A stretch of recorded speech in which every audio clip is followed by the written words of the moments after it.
To mark the 70th anniversary of Indian independence, an exhibition of photographs examines some of the earliest documentation of the country. Felice B2 Halton Archive Getty Images. Felice B2 was one of the earliest war photographers, traveling to India, having already shot groundbreaking coverage of the Crimean War. Images such as this one of the Taj Mahal were shot 2 years after the 1857 Indian Rebellion, at the site of the Battle of Agra. Other images from the series show bones B2 dug up specifically for his photographs.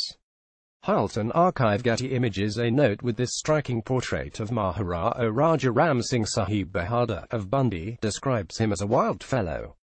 This image was taken from a 4-volume album of photogravure prints, the only other copy belonging to Queen Victoria.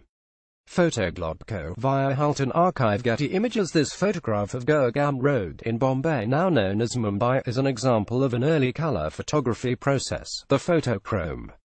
Black and white negatives were exposed onto tint stones to make mass-produced images for the tourist market.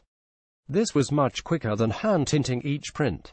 Halton Archive Getty Images. The twisted coils of the Raja Sahib of Lineary's fashionably stitched pugri headwear look like silver vines, and his clothing is covered with incredibly ornate detail. During the British Raj, rulers such as these had the powers diluted, but the public profile maintained. This gave the impression of an Indian government separate from British colonial rule.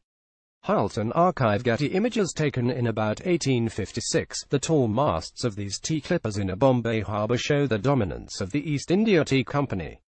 As early as 1855, the company was dispatching photographers, rather than draftsmen, to survey Indian territories and antiquities. British military officers were also given cameras.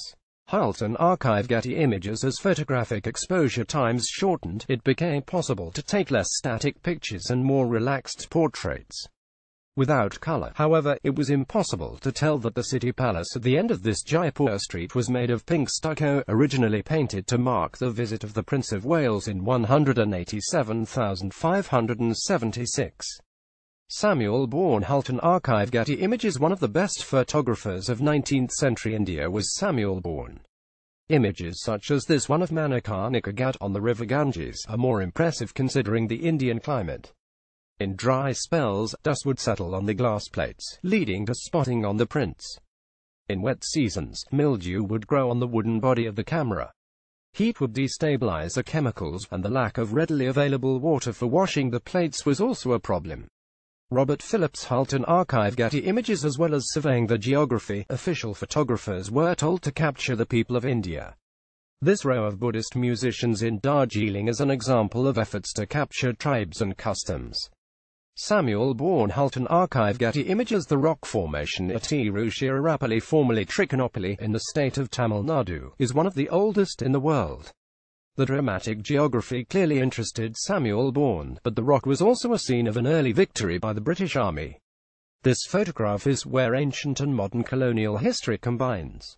Samuel Bourne. Halton Archive Getty Images. A Hindu temple built in the Tamil style, the Sri Ranganathaswamy, is one of the largest religious complexes in the world.